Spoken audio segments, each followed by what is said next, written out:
मुद्दे की बात में जैसा कि हमने अभी 2 दिन पहले कहा था कि मैं उत्तर प्रदेश के चुनाव में जो वीआईपी सीट हैं, जो बड़ी इंपॉर्टेंट सीट्स रही हैं, जो हार्ड सीट्स रही हैं, उन पर चर्चा करूंगा और बताऊंगा कि ये सीटें भाजपा कैसे हारी। अभी 1 दिन पहले हमने अयोध्या की चर्चा की थी और बताया था कि अयोध्या में हार का कारण क्या रहा। आज मैं मुद्दे की बात में चर्चा करूंगा उत्तर प्रदेश की सबसे हॉट सीट यानी प्रधानमंत्री नरेंद्र मोदी की बनारस सीट के बारे में।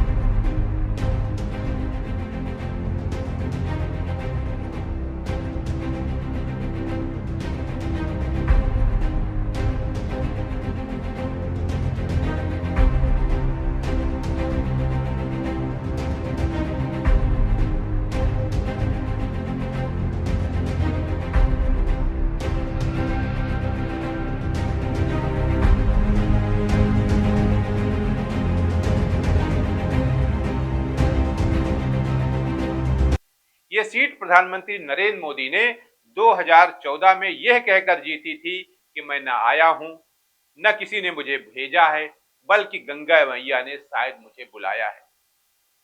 2014 में उनके सामने कांग्रेस से अजय राय के अलावा आम आदमी पार्टी के अरविंद केजरीवाल, सपा के कैलाश चौरसिया, बसपा के विजय प्रकाश जायसवाल सहित करीब 1.5 दर्जन प्रत्याशी चुनाव मैदान में थे।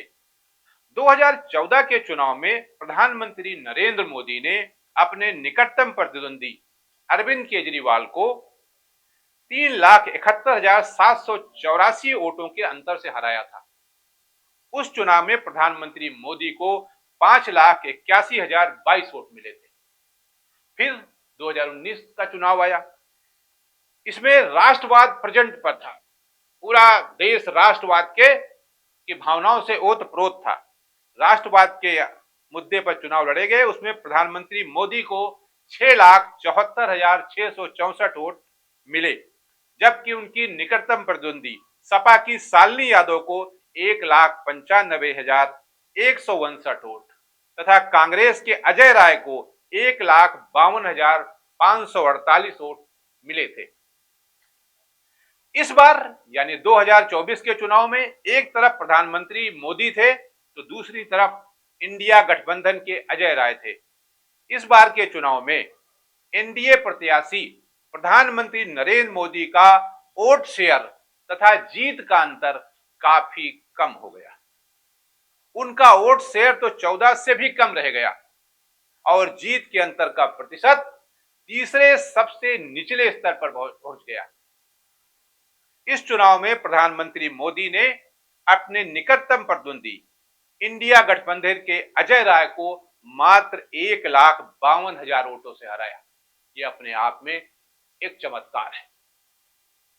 इससे क्या साबित हो रहा है? इससे यही साबित हो रहा है कि बनारस की जनता, बनारस के मतदाताओं के दिलो दिमाग में जो मोदी की छवि थी उसमें कहीं न कहीं गिरावट आई है।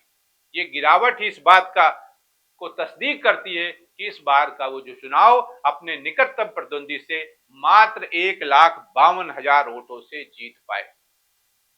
यहां ये जानना आवश्यक है कि 1951 के बाद 17 लोकसभा चुनाव हुए, जबकि 24 का ये चुनाव 18वीं लोकसभा के लिए था।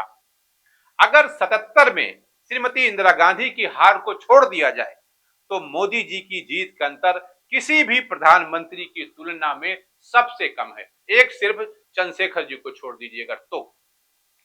अब आइए जानने का प्रयास करते हैं कि बनारस में तमाम चौतरफा विकास कार्य होने के बावजूद प्रधानमंत्री मोदी की जीत का अंतर इतना कम क्यों रहा। इतना ही नहीं, प्रधानमंत्री मोदी के आभा मंडल का प्रभाव अगल बगल की सीटों पर क्यों नहीं पड़ा, जो कि पड़ना चाहिए, पड़ता आ रहा था। और ऐसा भारतीय जनता पार्टी स्वयं मान रही थी कि इसका सराउंडिंग काफी अच्छा प्रभाव पड़ेगा, लेकिन नहीं, प्रभाव नहीं पड़ा।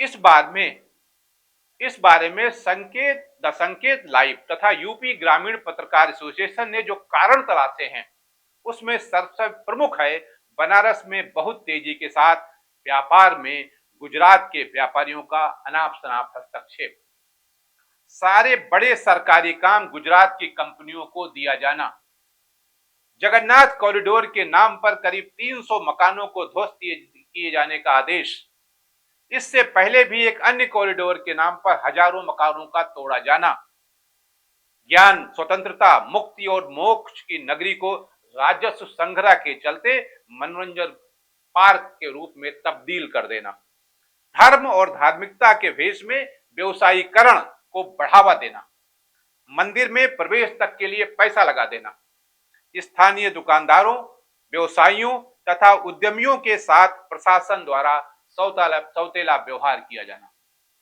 अधिक से अधिक संख्या में गुजरात के निवासियों को यहां बसाना आदि आदि। जब अपनी किस्मत की बात है, यहाँ आए, यहाँ वृद्धाश्रम आए के 2 महीना जो थे हम 4 दिन 5 दिन भोजन नहीं किए।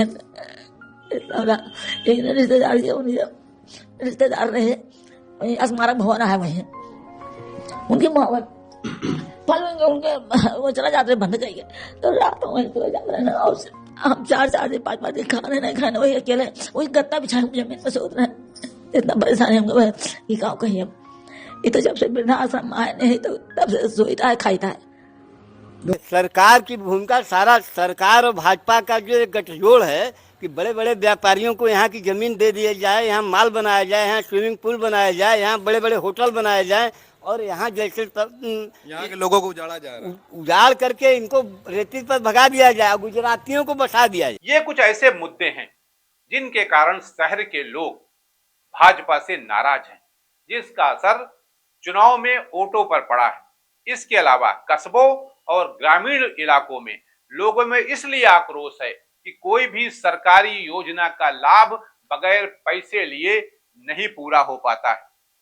यही कारण रहा कि कस्बों तथा ग्रामीण क्षेत्र के लोगों ने गठबंधन के प्रत्याशी अजय राय, जो परिचय के बिल्कुल मोहताज नहीं है, को वोट दिया, क्योंकि उनको लग रहा था कि यदि भाजपा को पूर्ण बहुमत मिल गया तो उनका आरक्षण चला जाएगा, संविधान बदल जाएगा और मोदी जो चाहेंगे वो करेंगे।